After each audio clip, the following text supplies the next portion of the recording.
Start कर दें sir. हाँ बेटा, अस्सलाम वालेकुम, कैसे हैं आप लोग?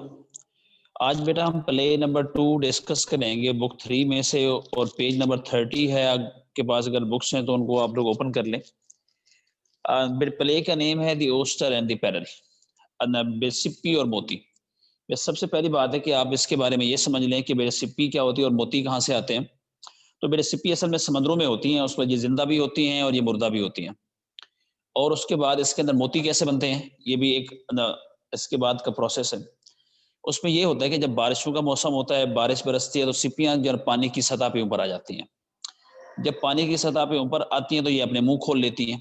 तो जो बारिश बरस रही होती है, उस बारिश का एक्सीडेंटली कोई रेयर ऐसा मीन्स के वो हज़ार में से कोई ऐसा मौका होता होगा, तो कि वो जो बारिश का एक ड्रॉप या कतरा है, वो उसके मुँह में जाके उसके पेट में अंदर चला जाता है। और वही मेरे मोती के ये पैरल के अंदर वो डेवलप होता रहता है कि वो न न वो जब तक ज़िंदा रहेगी तो वो मोती जो उसके अंदर है वो वैसे बढ़ता रहेगा। तो फिर ये है होता है मेरे पैरल, उसको oyster and the parallel name क्यों है इसका ओस्टर एंड द पैरल? तो उसके बाद सिप्पी के अंदर मोती हुआ है ना कि जहाँ पे कोई मेरे मुश्किल होती है, कोई परेशानी होती है, उसके बाद आगे खुशी का मौसम भी आता है। जहाँ पे दुःख होते हैं उसके बाद फिर खुशी आती है।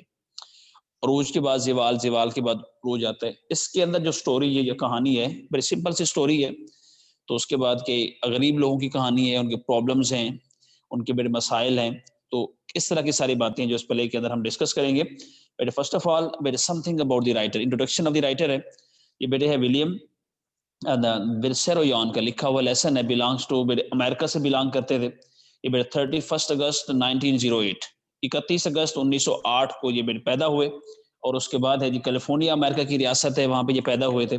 और उसके बाद इनकी डेथ हुई थी 18 मई 1981 1981 18 मई 18 मई 1981 को इनकी वहां पे उस पर डेथ हुई थी।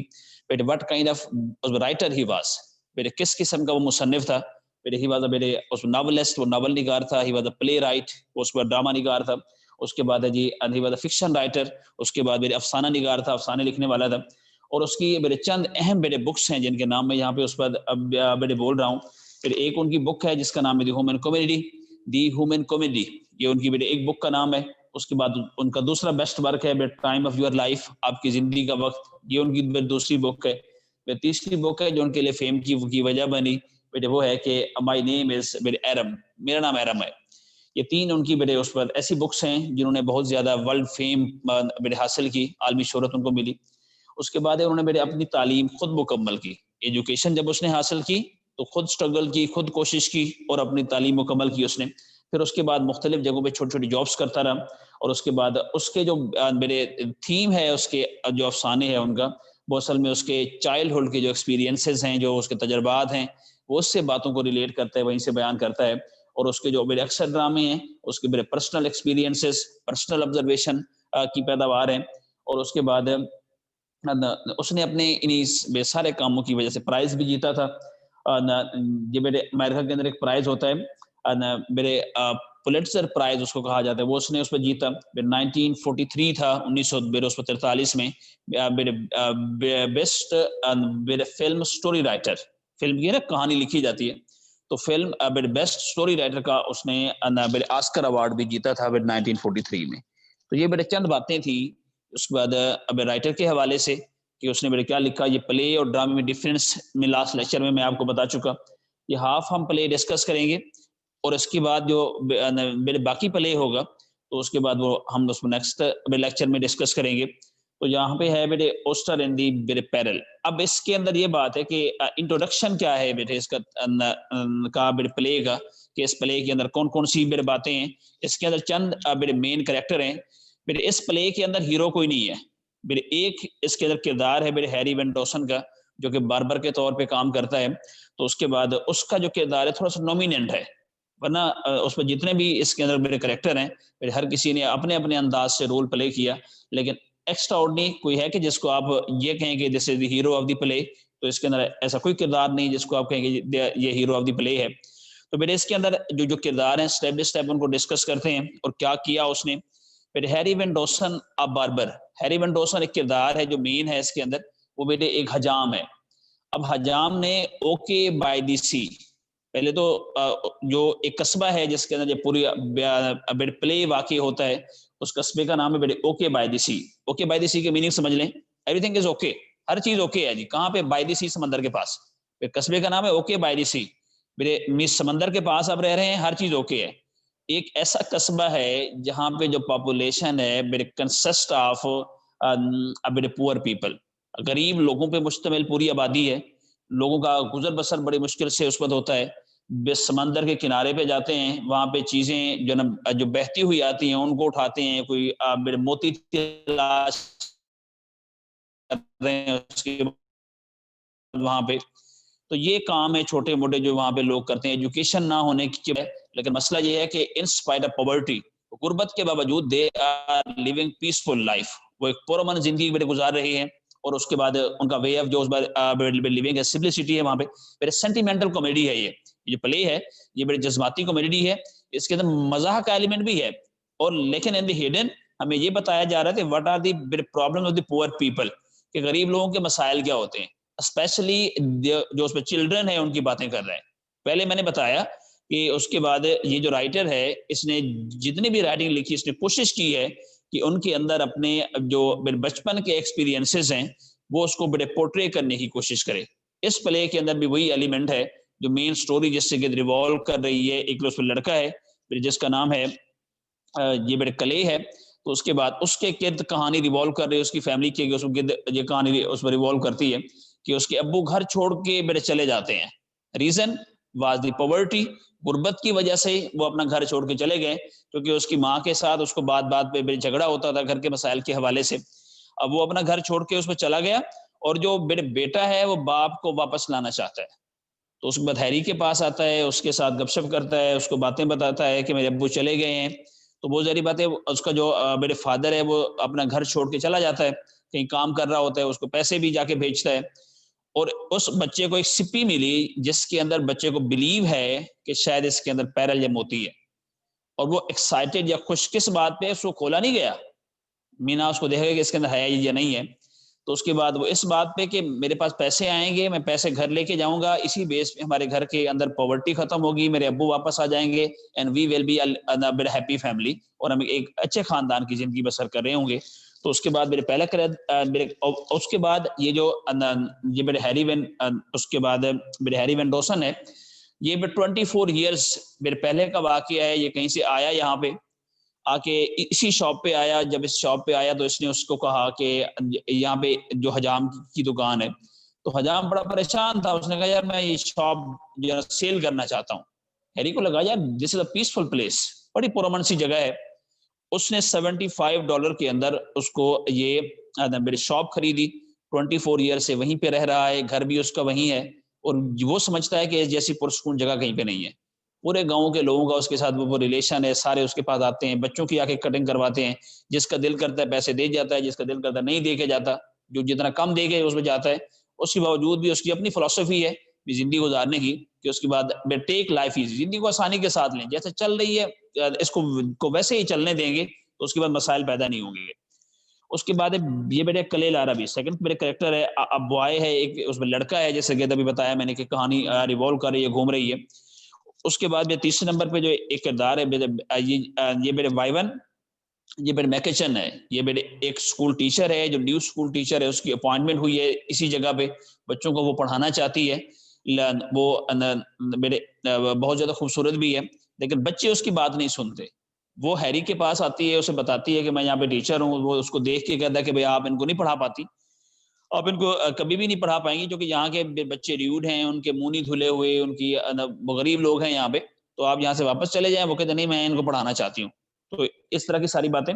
उसके बाद बेटे फोर्थ करेक्टर हमारे पास है, ये बेटे क्लार्क लाराबी, ये बेटे कले का फादर है। उसके बाद है जी एक मैन बेटे राइटर है, राइटर एंड में आएगा प्ले के। और उसका काम ये है कि जब उसके बाद ये बेटे कले को एक सिप्पी मिलती है, वो कंसीडर करता है कि इसके अंदर कोई पैरल है। वो उसको मेरे हैरी के पास लेके आता है, और उसके बाद एक मेरे घड़ियों को रिपेयर करने वाला है, उसको बुलाया जाता है, किसी तरह सीपी को खोला जाए, उसमें से देखा जाए कि इसके अंदर पैरल है या नहीं है। लेकिन जो उसमें लड़का है वो होपफुल है कि इसके अंदर मेरे मोती जरूर है। वहां पर राइटर आता है, वो गुजर रहा होता है उसके बाद। तो वहीं पे ठहर जाता है। अब उस बच्चे का फेथ, बिलीव, उसका कॉन्फिडेंस देख के वो उस सिप्पी को ही खरीद लेता है उस वक्त $300 में, क्योंकि वो ये समझता है कि इसके मेरे $100 जो हैं इसकी पूरी फैमिली के लिए हेल्पफुल साबित होंगे, और बच्चे का जो बिलीव, जो होप, उम्मीद है अपनी जगह पे कायम रहेगी कि हाँ इसके अंदर मोती था, उसने उसको खुलवाया नहीं, तो वही उसको मेरे अपने साथ ही ले गया। उसके बाद आपके पास है जी ये मेरे 5 कैरेक्टर हो गए। उसके बाद 6 कैरेक्टर है, ये मेरे उसके बाद ये रुखसाना लारा भी है, ये कले की सिस्टर है। उसके बाद नेक्स्ट वन है मेरे गरेले है, ये मेरे कले का दोस्त है, फ्रेंड है उसका।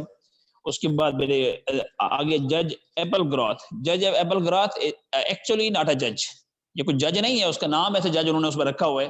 हाँ, एक दफा ऐसा हुआ था कि कहीं पे कुत्तों की लड़ाई हो रही थी, तो उसने वहां पे जज के फराइज अंजाम दिए थे कि ये बताने के लिए कौन सा कुत्ता जीता और कौन सा कुत्ता हारा।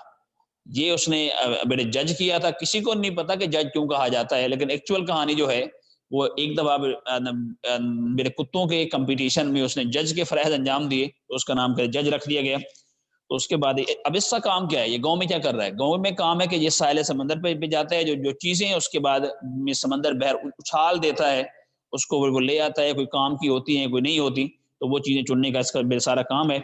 और इन दी एंड लास्ट मेरे कैरेक्टर है मेरे वोजिक है, मेरे वॉच रिपेयर है। उसके बाद ये मेरे हैरी वेन डॉसन का दोस्त है, ये मेरे घड़ियों को रिपेयर करता है।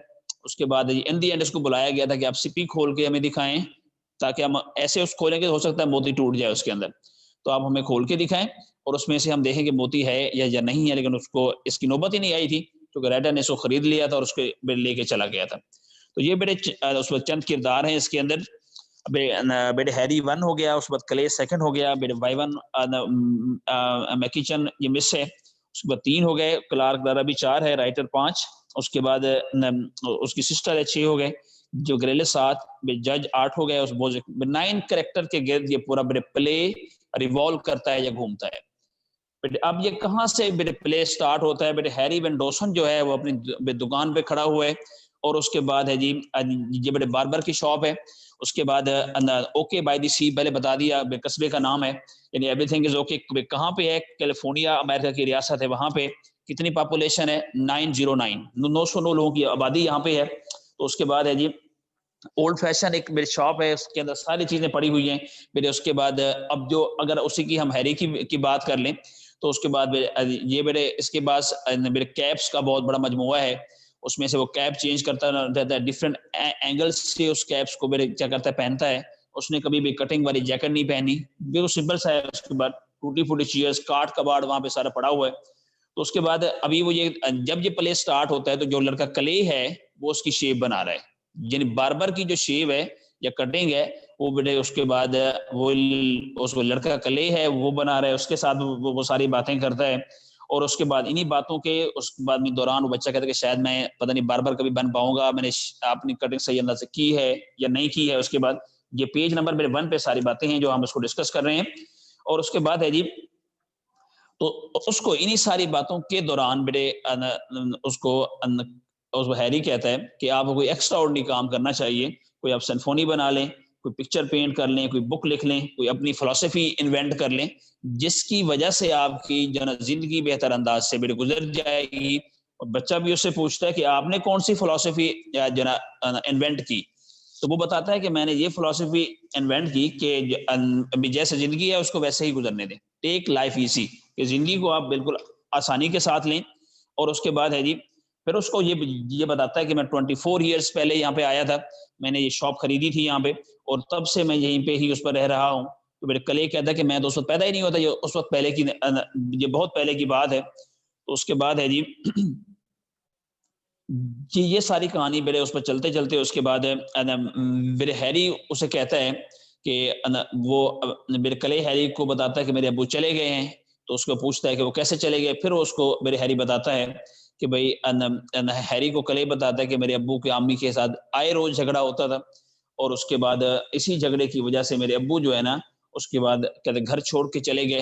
उन्हें सिर्फ यही लिखा था वाल पे, एनफ है ज़ैनब, बहुत हो गया भाई। और उसके बाद अपना सामान उठाया और वहां से उसमें चले गए। फिर हैरी कहता है कि हैरी से कले कहता है कि मैं अपने अब्बू को वापस लाना चाहता हूँ। तो वो उसको कहता मैं अखबार के अंदर एक ऐड देना चाहता हूँ। उसके बाद वो जो ऐड था उसको हैरी बताता है कि कौन सा अखबार है जो हमारे पास, ओके बाय द सी बिरगुल अखबार का नाम है, जो एक ही है, हफ्ते में एक बार छपता है, कि आप इसी अखबार के अंदर ऐड दें। वो हैरी से उसमें डिस्कस करता है कि मैं उसके अंदर क्या लिखना चाहिए जिसको पढ़ने के बाद मेरे अब्बू इम्प्रेस हों और वो घर वापस आ जाए। हैरी उसको फिर बताता है कि उसमें क्या लिखना चाहिए, और उसके बाद है जी, जब ये सारी बातें उसके दरमियान मेरे हो जाती हैं, तो फिर वो उसके बाद वापस चला जाता है, और उसको कुछ देर के बाद मेरे ये क्लार्क लाराबी भी हैरी के पास आता है। वो किसी और जगह काम कर रहा होता है, वो उसको कुछ पैसे देता है कि ये आपने मेरे घर दे देने हैं, और मेरे बेटे को नहीं बताना कि मैं यहाँ पे आया था। और वही अखबार जिसके अंदर ऐड दिया गया था, वो वहीं से उठाता है, देखता है, उसने वो ऐड तो नहीं पढ़ा, लेकिन ऐड पढ़े बगैर वो कहता है कि ये अखबार में ले जाऊँ साथ? तो उसको हैरी कहता है हाँ, साथ ले जाओ, वहीं जाके पढ़ लेना। वो वहाँ से उसमें चला जाता है। इस यही देर कुछ अभी गुज़र रही होती है कि मिस मैकिचन वहाँ पे एंटर होती हैं। वो न्यू हैं इन दी टाउन, कस्बे के अंदर नई हैं। वो आके हैरी से बात करना चाहती हैं, और हैरी पहले तो उसका मज़ाक उड़ाता है, ज़रा उसमें कॉमेडी है इसके अंदर। तो फिर उसको वो बताते हैं कि आप जो मिस अमेरिका हैं? कहते नहीं, मिस अमेरिका तो नहीं, मैं उसके बाद एक टीचर हूँ, न्यू बच्चे ढूँढ रही हूँ कि बच्चे कहाँ पे हैं, और वो बच्चे मेरे कहाँ पे पढ़ेंगे? तो उनको मैं अपना पढ़ाना चाहती हूँ। तो वो उसे कहता है कि यू नीड अ हस्बैंड, आपको शौहर तलाश करना चाहिए, बच्चे नहीं। तो आप जिस कंडीशन के अंदर हैं, तो आप बच्चों को उसमें नहीं आप बच्चों को नहीं पढ़ा सकती। तो वो उसका लेकिन टीचर इज़ वेरी डिटरमाइंड, वो कहती है मैं अपनी अपीयरेंस जो है उसको चेंज कर लूँगी, अपनी मेरे पोडल हेयर कट करवा लूँगी मैं, यहाँ के माहौल के मुताबिक खुद को एडजस्ट करूँगी, और मैं इन बच्चों को यहाँ पे कहते पढ़ाना चाहती हूँ। तो उसके बाद मेरे हैरी और उसके बाद दरमियान काफ़ी सारी बातें होती हैं, काफ़ी मेरे उसके बाद इसके अंदर मज़ाक का एलिमेंट भी है। और हैरी जो उसको मेरे कन्विंस करने की कोशिश करता है कि आपको बच्चों को नहीं पढ़ाना चाहिए, आप यहाँ से उसको छोड़ के चले जाएँ। तो फिर उसके बाद अभी उनके के दरमियान यही मेरी बातें हो रही होती हैं कि उसके बाद मेरे मिस मैकिचन वहाँ से उसके बाद वापस चली जाती हैं, क्योंकि वो बच्चों को ढूँढना चाहती हैं, और फिर उसके बाद क्लार्क आया वहाँ पे, उसकी मेरे हैरी के साथ सारी बातें हुई, और फिर उसके बाद वो उसको कुछ पैसे देता है कि ये घर दे देना, और वो भी मेरे वापस चला जाता है। और अन तो उसके बाद मेरे हैरी के उसमें जाने के बाद एक आदमी वहाँ पे आता है, जो कि उसे कहता है हैरी को कि मैं यहाँ से गुजर रहा था और मैंने सोचा कि मैं यहाँ से अपनी कटिंग करवा लूँ। इतना टाइम था मेरे पास, गाड़ी मेरी साइड पे खड़ी हुई है। अब न चूँकि हैरी इज़ टॉकेटिव पर्सन, फिर बातूनी बंदा है, वो बातें करता है बहुत ज़्यादा, तो उसने उसी आदमी के साथ भी मेरे बातें करनी उसमें स्टार्ट कर दी। तो उसके बाद है जी, तो उससे वो पूछता है आप कहाँ से आए हैं और कहाँ पे जा रहे हैं? वो उसको फिर बताता है कि मैंने हॉलीवुड पहुँचना है यहाँ से, और मुझे थोड़ा-सा यहाँ चांस मिला था, मैं यहाँ रुका तो मैंने कहा साथ उसको कटिंग करवा लूँ। और फिर उसने उसको मेरे हैरी ने चेयर पे बिठाया और बातें करनी स्टार्ट कर दी। अब क्या कह रहे हैं कि उसके बाद हैरी से पूछता है कि यहाँ के लोग फिर कितने हैं और क्या करते हैं, कौन-कौन से काम करते हैं? तो उसके बाद उससे पूछता है हैरी कि क्या कोई आप वो उससे पूछा है कोई फैक्ट्री है यहाँ पे, कोई फ़ार्म है यहाँ पे, फिशिंग कौन से काम यहाँ पे लोग करते हैं? तो उसके बाद हैरी उसको बताता है कि चंद स्टोर्स हैं यहाँ पे, चंद दुकानें हैं, यहाँ पे जो है बड़ी सड़क वहाँ पे, जो यहाँ के मेरे हाउसेज़ हैं, वो हिल्स के थोड़े उस साइड पे हैं, एक गिरजाघर भी है, स्कूल भी है। और उसके बाद फिर उससे पूछता है आप सेल्समैन हो? आप क्यों पूछ रहे हो? चीज़ें कोई बेचना चाहते हो, इस वजह से ये सारी इन्फॉर्मेशन उसमें ले रहे हो? तो आदमी उसे बताता है कि आई एम अ राइटर, कि मैं एक यहाँ पे उसमें मुसन्निफ़ हूँ। वो पूछता है कि तुम क्या लिखते हो? उसे ये बताता है कि जो है ना मैंने हॉलीवुड पहुँचना है, और आज रात ही मैं वहाँ पे क्या पहुँचना चाहता हूँ उसके बाद।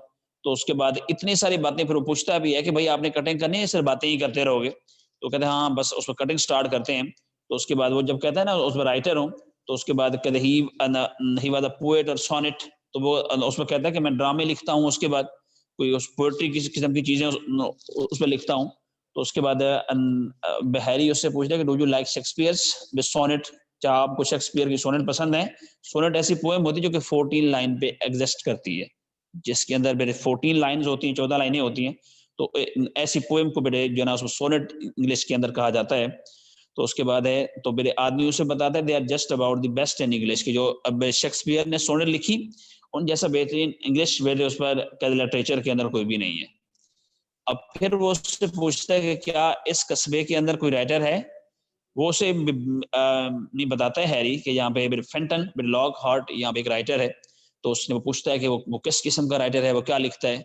उसे बताता है कि वो एक अखबार यहाँ से वीकली छपता है, अखबार में जो भी उसमें न्यूज़ होती हैं, चाहे वो इंटरटेनमेंट की न्यूज़ हैं, चाहे वो उसके बाद किसी ट्रेजेडी की न्यूज़ है, कोई ऐड देना है उसके अंदर, जितनी सारी चीज़ें वो सारी उसमें खुद लिखता है। यानी एक अखबार, एक बंदा उसके अंदर सारे काम, रिपोर्टिंग भी है, उस कॉलम भी हैं, जो मर्ज़ी चीज़ें हैं, स्पोर्ट्स के हवाले से न्यूज़ हैं, वो सारी एक बंदे का काम है जो उसके अंदर बैठ के लिख रहा होता है। तो उसके बाद है जी, तो वो बड़े आदमी फिर कहता होते कि भई आपने मेरी कटिंग करनी है या कटिंग नहीं करनी है? आप ऐसे मेरे साथ बातें करते रहोगे। हाँ, कहता फिर उसके बाद हम कहते दोबारा कटिंग करेंगे। तो मेरे हैरी अभी उसके साथ यही बातें डिस्कस कर रहा होता है कि इतनी देर के अंदर मिस मैकिचन फिर दोबारा वहाँ पे उस पर इंटर होती हैं, और जब वो उस पर इंटर होती हैं, तो उसके बाद अब वहाँ पे देखती हैं कि वो उस बाद मेरे बच्चे वहाँ पे नहीं है। उस थोड़ी देर के बाद उसके साथ बच्चे भी आते हैं। अब बच्चे के अंदर मेरे कले है और उसके साथ उसका मेरे दोस्त है, मेरे उस पर क्या कहते हैं गरेले है। अब गरेले ने पानी एक बोतल के अंदर भरा हुआ है, उसके अंदर कुछ ज़रात ज़रे वो उसमें दिख रहे हैं, और वो आके बताता है कि इसमें कोई जानदार चीज़ें हैं।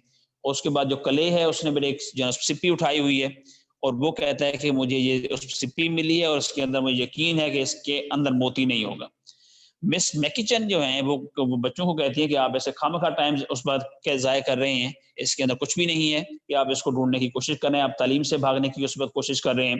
तो उसके बाद है जी, जो मेरा है जो बच्चा गरेले है, वो कहता है कि how do you know did you look? तुम कैसे कह रही हो? तुमने इसके अंदर झाँक के देखा है? तुमने जैसे इसके अंदर नहीं देखा और हमने भी नहीं देखा, लेकिन हमें यकीन है कि इसके अंदर होगा, तो इसको खोल के चेक कर लेते हैं कि इसके अंदर कुछ है या इसके अंदर कुछ उस पर मीन्स कि नहीं है। तो उसके बाद मेरे हैरी मेरे मिस मैकीचन, और उसके बाद ये सारी आपस के अंदर उस पर डिस्कस मेरे सारी बातें कर रहे हैं। तो उसके बाद ये मेरे हैरी जो इन बच्चों को भेजता है कि आप जाएँ, उसके बाद वोज़िक को यहाँ पे जो है बुला के लाएँ, और जब वोज़िक यहाँ पे आएगा, तो फिर उसके बाद इसको वहाँ से खुलवाएँगे, और खुलवाने के बाद फिर चेक करेंगे कि उसके बाद इसके अंदर मोती है या इसके अंदर मोती उसमें नहीं है। जब जो बच्चे वहीं चले जाते हैं, मिस मैकीचन वहीं ठहरती हैं। तो उसके बाद वो मेरे हैरी को भी कहती हैं कि आप इन बच्चों का दिमाग ख़राब कर रहे हो, इनको ये बातें मी सिखा के, पढ़ा के कि इनके अंदर हालाँकि इसके अंदर कुछ भी नहीं है। उसको फुली कन्फर्म है कि इसके अंदर मोती नहीं है। मिस मैकीचन वहाँ से उस पर चली जाती हैं, और मिस मैकीचन के मेरे चले जाने के बाद जज एपल ग्रॉथ वहाँ पे एंटर होता है। वही जज जिसके बारे में पहले बताया कि वो उस वक़्त बाद मेरे कुत्तों का जज रहा था। तो उसके बाद अब उसको जज के नाम से याद किया जाता है। उसने कोई चीज़ें हाथ में उस वक़्त उठाई हुई हैं। वो आके मेरे हैरी से बात करता है कि भई उसके बाद आज का समंदर से अच्छी चीज़ें बहर नहीं आ रही। वो रोज़गार का ज़रिया है उनका शायद, कि उसके बाद कि अब जो है ना समंदर जो है वो उस पर अच्छी चीज़ें उस पर एक तो नहीं फेंकता, और दूसरी बात है कि वहाँ पे चीज़ें उठाने वाले भी बहुत सारे लोग वेट कर रहे होते हैं। कोई चीज़ें बह रहे हैं और हम वहाँ से उस पर फिर जो है ना वो करें उठा लें। इसी सारी मेरे सूरत हाल के उस वक़्त अंदर मेरे मिस मैकीचन के जाने के बाद, तो उसके बाद जज की सारी बातें होती हैं, लेकिन वो बेचारा जो राइटर है, वो अभी तक भी वेट कर रहा है कि उसके अंदर कि मेरी शेव या कटिंग होगी या उसके बाद कहते नहीं होगी। इन द एंड जो है ना उसके बाद मेरे getting out of the chair, जो राइटर है वो कुर्सी से बाहर उठता है, तो कहता है ये चेंज माय माइंड कि मैंने अपना जो है ना ज़हन तब्दील कर लिया है। उसके बाद कहता है मैं जो है ना अब कटिंग नहीं करवाना चाहता।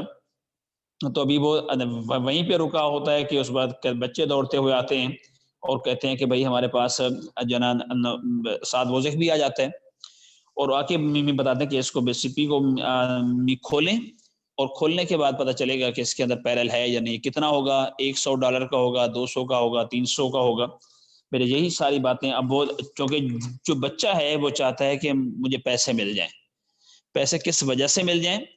अगर उसके अंदर मोती है तो इस वजह से मिल जाए कि मैं वो अपने पैसे घर ले जाऊँगा, अब्बू मेरे ऐड पढ़ लेंगे, वो भी मीस के वापस आ जाएँगे। तो उसके बाद हमारी जो फैमिली है, वो उसके बाद एक मेरी अच्छी फैमिली बन के रहेगी। तो इसी सारी डिस्कशन के उस दौरान उस सीपी को खोला नहीं जाता, बल्कि राइटर जो है वो, क्योंकि ये समझ रहे हैं शायद 100 या $200 के अंदर सीपी बिक जाएगी, या उसके अंदर जो जो मेरे मोती जितना बड़ा होगा उसकी मेरी कीमत इतनी होगी। लेकिन जो राइटर है मेरे उसमें $300 पे करता है कि आप ये सीपी मुझे दे दें, मैं जाके खुलवा के चेक कर लूँगा कि इसके अंदर कुछ है या नहीं है, तो फिर मैं उसको कहते बाद में ही देखूँगा। तो उसके बाद ये सारी बातें वहीं हो रही होती हैं, लेकिन क्लार्क बेटे उस लारा बीबी वहां से वापस आता है, क्योंकि वो जब अखबार लेके गया था साथ, तो उसी अखबार के साथ ले जाने की वजह से उसने वही ऐड जो मेरे उसके अंदर दिया गया था कि बाबा जी आप वापस आ जाएं, हम आपको बड़ा मिस करते हैं और अम्मी भी बड़ा याद करती हैं आपको। तो उसके बाद है जी वो पूरी फैमिली वहाँ पे इकट्ठी होती है, वहाँ से पैसे जो है ना उसमें रिसीव करते हैं और उसके बाद जो राइटर है वो वहाँ से चला जाता है अपनी मंजिल की जानिब। उसके बाद क्लार्क भी हो गया, उसके बाद वहाँ पे हैरी भी है और उसके बाद उसका बेटा कले, वो मेरे सारी चीज़ें वहाँ से कलेक्ट करते हैं और उसके बाद वो वहाँ से उसमें चले जाते हैं। तो उसके बाद मिस मैकीचन वहाँ पे फिर वापस आई है और वो उस वक़्त आके उसे बताता है बिल हैरी के उसके बाद उसके अंदर बहुत बड़ा मोती था। अब मोती था तो नहीं, लेकिन रिज़ल्ट मोती की सूरत के अंदर निकला। तो उसके बाद वो 300 के डॉलर में बिक गया। वो कहते मेरे आपने आने का भी वेट नहीं किया। फिर उसको जो बार-बार कह चुकी थी कि आप मेरी कहते पोडल हेयर कट करें। अब वो कहता मैंने पोडल कुत्ता नहीं देखा था तुम्हारी, मैं हेयर कट कर कैसे उसमें कैसे करूँगा? वो आके चेयर पे ज़बरदस्ती बैठ जाती है और उसके बाद मेरे हैरी कहता है वो just having a little fun with the new teacher. कहता मैं तो आपके साथ मज़ाक ही कर रहा था, लेकिन मैंने कभी कटिंग नहीं की और उसके बाद मैं कुछ करना भी नहीं चाहता था। तो ये मेरे प्ले के अंदर मेन बातें जो थी मैंने उसके साथ आपको जो बता दी। थीम क्या है प्ले का? Oyster and the parallel is sentimental comedy. ये मेरे उस जज्बाती उसमें कॉमेडी है। द प्ले हैज ह्यूमर, इसके अंदर मज़ाह भी है। मेरे हैप्पी एंडिंग, इसका इख्तिताम अच्छा हुआ क्योंकि एक फैमिली जो डिवास्टेटिंग फैमिली थी जिसके हाँ झगड़ा इस बात पे था कि उनके यहाँ खाने पीने की चीज़ें नहीं थी। एंड वो सिपी मिली, उसका रिवार्ड मिला उन्हें और वो जो मेरे जो टूटा हुआ खानदान था उसी के मिलने की वजह से वो एक पीसफुल और हैप्पी खानदान बन गया। उसके बाद है जी एंड डिमोस्ट्रेट फेथ, और ये यकीन वो है ना कि छोटे बच्चे होते हैं उनका एतमाद यकीन, उसको यकीन है कि है हाँ इसके अंदर कोई ना कोई चीज़ ज़रूर है। इन दी इन दी बड़े बेसिक बड़े गुडनेस ऑफ ह्यूमन नेचर, इंसानी जो फितरत है उसकी ये बड़े बुनियादी अच्छाई है। It reflects the author's attitude, ये मुसन्निफ के रवैये को जाहिर करती है टुवर्ड लाइफ एंड पीपल, के लोगों की जिंदगियां कैसे होती हैं और उस पर लोग कैसे होते हैं।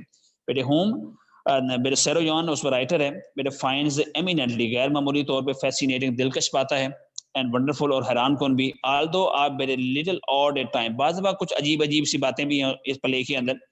आल्दो अगरचे देयर इज अब स्टोरी लाइन, एक कहानी की तरतीब है जो उसी अंदाज से चल रही है, तो उसमें there is that is not the मेरे ऑथर्स मेन कंसर्न, जो कि मेरे मुसन्निफ का मेरे अहम मेरे कंसर्न होता है, ताल्लुक कोई उसका मेरे अहम ताल्लुक उसके साथ साथ कोई भी नहीं है।